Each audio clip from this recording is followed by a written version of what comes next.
If you are someone who is interested in feeding a raw diet to your dog, but you're concerned you may not have all of the knowledge or the expertise to do it, or to do it properly for that matter, if this sounds like you are in the right place, because today I'm going to give you my 5 truths about feeding a raw diet to your big dog.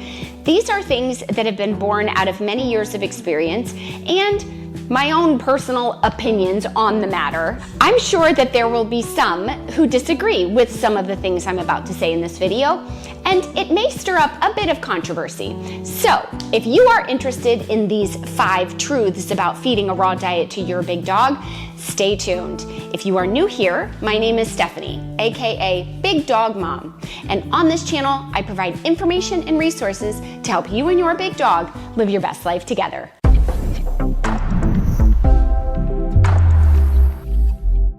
As I said, what I'm about to share with you is the raw truth. It's the real and the raw truth about feeding a raw diet to your big dog.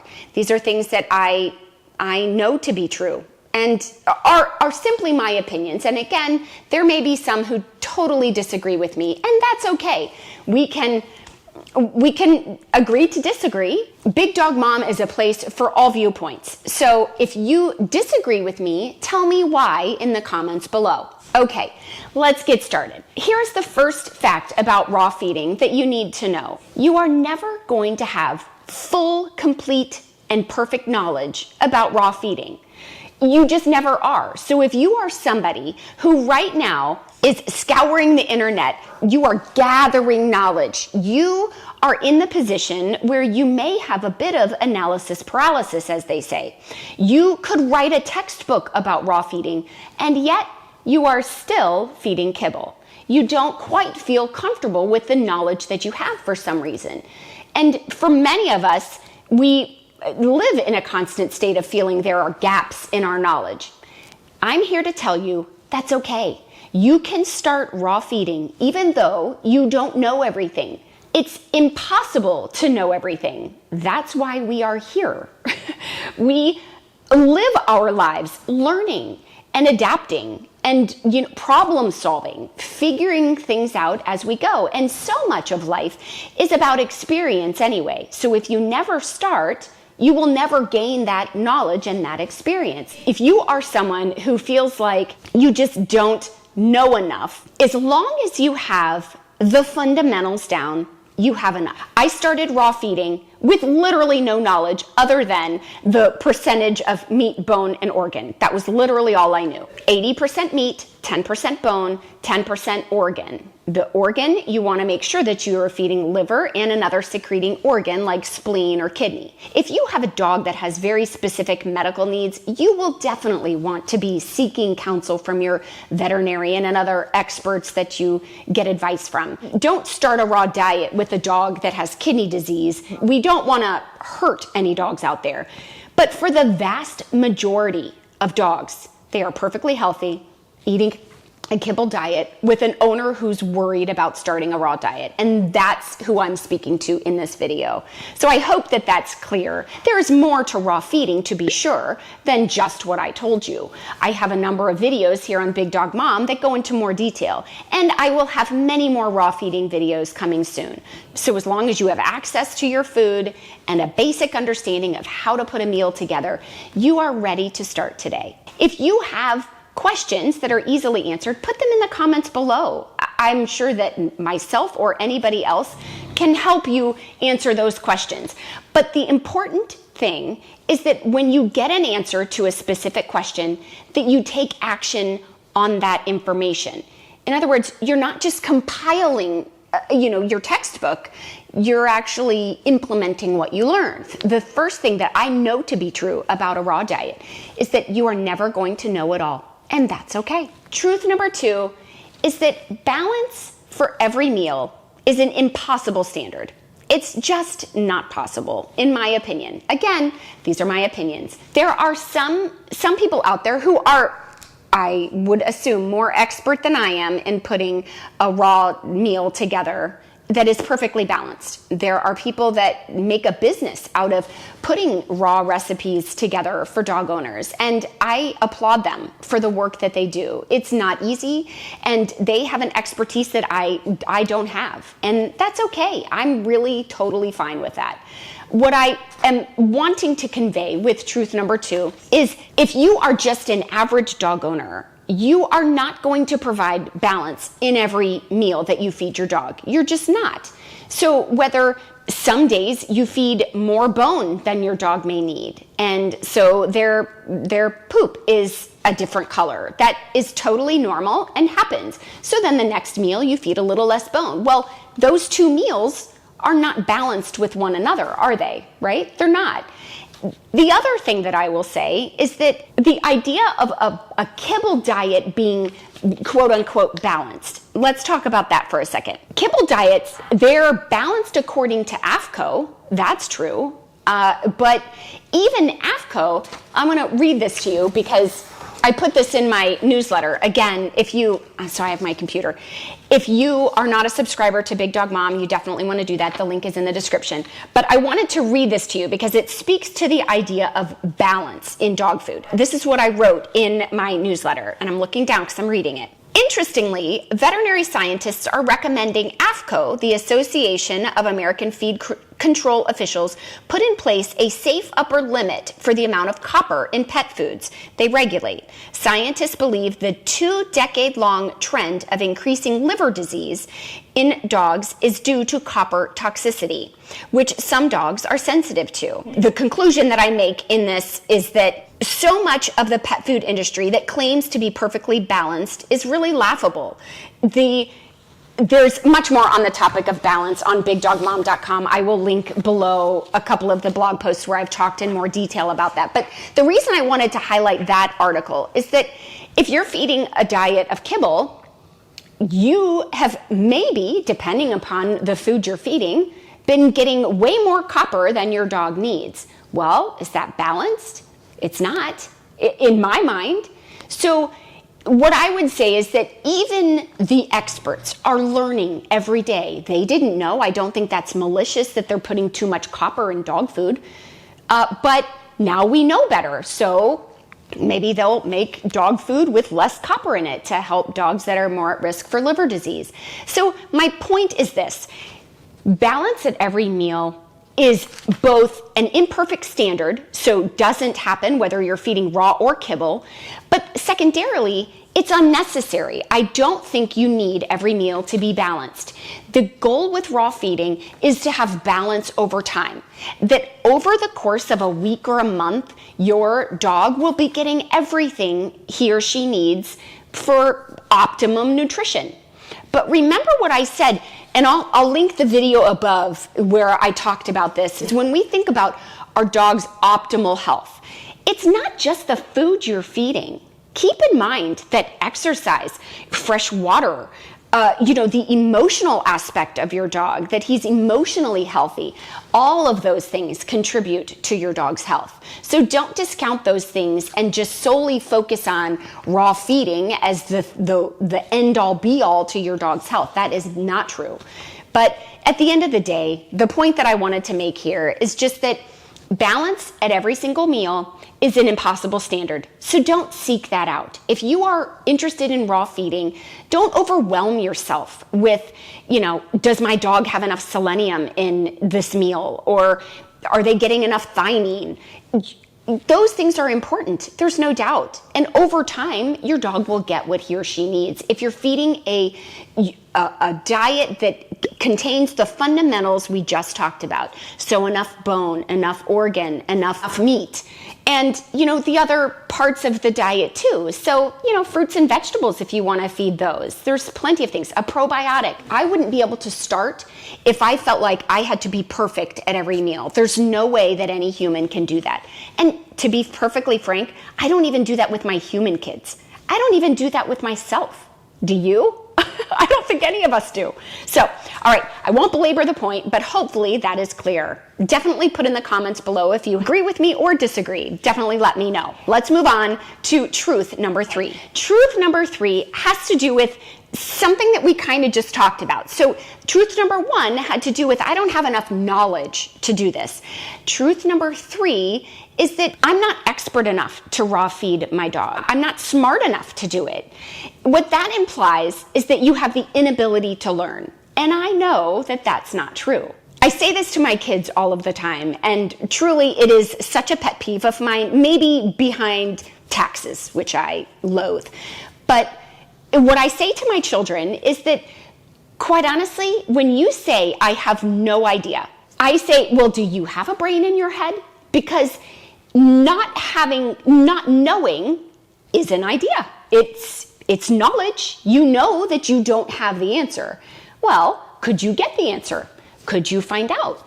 Could we sit for a moment and process the question and then come up with an answer? If you can, if your brain synapses are working, then you do have an idea. You probably could take a guess. So what I'm saying to you is that you may not be a biochemistry expert. You may not be a raw feeding expert or nutritional expert. I'm none of those things either. I graduated in microbiology, and now I'm a homeschooling mom. So I am not an expert, and I don't think that my degree in microbiology is helping me raw feed my dogs necessarily. It informs me to make sure that I stay clean, but that's the extent of it. But what I want to convey to you is that you probably are not expert in the field of animal nutrition. And quite honestly, even the experts we talked about at the FDA and the AFCO and those boards that govern commercial kibble and other commercial dog foods, they're the quote unquote experts and they're still learning. So my point is that if you have the ability to learn, you know enough and you can know all that you need to know to do it. So you don't have to be an expert. Again, there are people that make money off of putting together raw diet recipes for dog owners, and I think that's fantastic. Do I think you need those? No, I don't. I've been raw feeding for 8 years, and I have never purchased any of those. Are my dogs perfectly healthy? Well, they've got issues, but I don't think that those are diet-related issues. Junior doesn't have hip dysplasia because of his diet. The point is, you are probably not an expert, and that's okay. You can still raw feed your dog. I promise you, you can do this. Okay, moving on to truth number 4. If you are someone who is worried today that you are going to do something wrong, that you're going to start to transition your dog to a raw diet and you're going to do it wrong, you're going to make mistakes, I can assure you, you will. You will. We all do. I live my life making mistakes all the time. Quite honestly, it's taking me 4 times as long to record this very short video than it should because I make lots of mistakes. And that's okay. That's okay. That's life. And you will make mistakes. Is your dog going to die because you fed too much bone one day? No, not likely. It's been a learning experience. You will find that if you start to raw feed your dog, that he may have certain sensitivities that you didn't know about. With Sully, when we first started him, he was about 10 weeks old when we started feeding him raw. At that time, they did say, which I don't recommend for larger giant breed dogs, but they did say start with chicken and then start to add other types of protein. Again, I don't recommend that for big dogs, but that's how I started. But what I found is that ultimately he started getting ear infections constantly. And I couldn't figure out what in the world was happening. I would keep his ears clean. There was no reason for it. It was the chicken. And as soon as I eliminated chicken and started feeding him more beef and pork and turkey, the ear infections went away and they never came back. That was a learning experience. Did I know? No. Did I make a mistake? Well, you could say that I did by feeding him chicken that caused him to have ear infections. The problem is when you have an experience like that and you don't learn from it, well, that's a mistake, right? If you are worried today that you're going to make mistakes, I can assure you, you will, but it's not the end of the world. It's truly not. I mean, over 100 years ago, right, they didn't have commercial kibble. What did people feed their dogs? They fed them scraps. I don't think that, well, for sure my great-grandparents, but my grandparents, I don't think they ever really thought about what to feed their dogs. And their dogs live to be 20 years old. I know that my husband, kind of the same thing. They grew up on a farm. And even when he was growing up, their dogs, they never fed them kibble. They fed them scraps. And all of their dogs lived to be crazy old ages. I'm not recommending you feed your dog scraps. But what I am saying is that you know more and would do more for your dog by transitioning him or her to a raw diet. If you are concerned that you are going to do this wrong or that you're going to make a mistake, again, you will. What I would say to you is that feeding kibble is not perfect either. There are mistakes there, as I mentioned before with the copper, and there's plenty other instances where kibble is not perfect by any stretch of the imagination. In fact, let me just give you this. So in my newsletter, again, sorry to keep referencing that, but I thought this statistic was really, really interesting. So it says, and this is what I wrote, I'm not reading the article, but my commentary on it. Did you know that the veterinary oncology market is projected to be $578 million by 2030? That number is due primarily to the dramatic rise in cases of cancer. I find that both terrifying and heartbreaking, to be honest. And think about that. If there are so many cases of cancer now versus what we saw, say, 100 years ago, why do you think that is? I'm not saying it's directly attributed to kibble, but what I would suggest is that diet is a huge part of it. And the more we see dogs that are fed a raw diet, again, imperfectly, we see huge health benefits in doing that. And that, I think, is pretty well undisputed, even by those who constantly refer back to the pathogens that are in raw meat. We're not gonna talk about that today. That can be a video for another day. If that is a specific concern of yours, let me know in the comments below and we can talk about the pathogens and how to keep things sanitary. But that said, I just wanted to address the fact that, years ago, they fed their dogs table scraps and the dogs truly lived for a very long time. The dogs got more exercise than our dogs do today. And, they were fed basically human food. Here's the deal. You will make mistakes and that's okay. But what you do today is better than what you did yesterday. If again, you're acting on new knowledge and you're taking action. And here's the only other thing that I will say about that. We homeschool our kids, and what people have told me and what people told me years ago before we started homeschooling is that your worst day in homeschool is still better than an average day in most public schools. That's a pretty sad commentary about the public school system, but it should give you comfort in that if you are choosing to homeschool your kids, even your worst day is better than that, right? The alternative. And so I would make the same argument with raw feeding, is that raw feeding, even with minor mistakes, feeding too much bone one day, that sort of thing. And I'm not saying feeding a diet of entirely raw chicken. That would be wrong. Don't do that, right? That's not a simple mistake. That's just doing it simply wrong. You make these small mistakes, that's still better than feeding a diet of complete just kibble. And let's move on to truth number 5. And that is, let go of the guilt. No matter what you decide. I filmed a day in the life yesterday and I talked about this a little bit. Just let go of the guilt.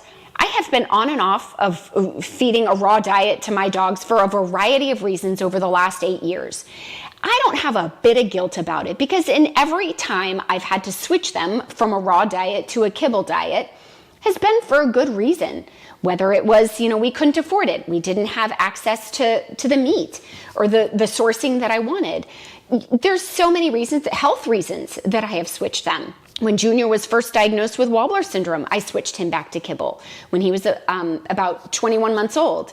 And it was because, as I wrote in my blog post and talked about in the video, which I will link above and down below. But in there, I talked about the fact that there are some that say a diet too high in protein can cause Wobbler syndrome. My opinion is that's not the case, but nonetheless, that's a topic for another day. What I'm telling you is that I have gone back and forth for a variety of reasons. I don't have a bit of guilt about that.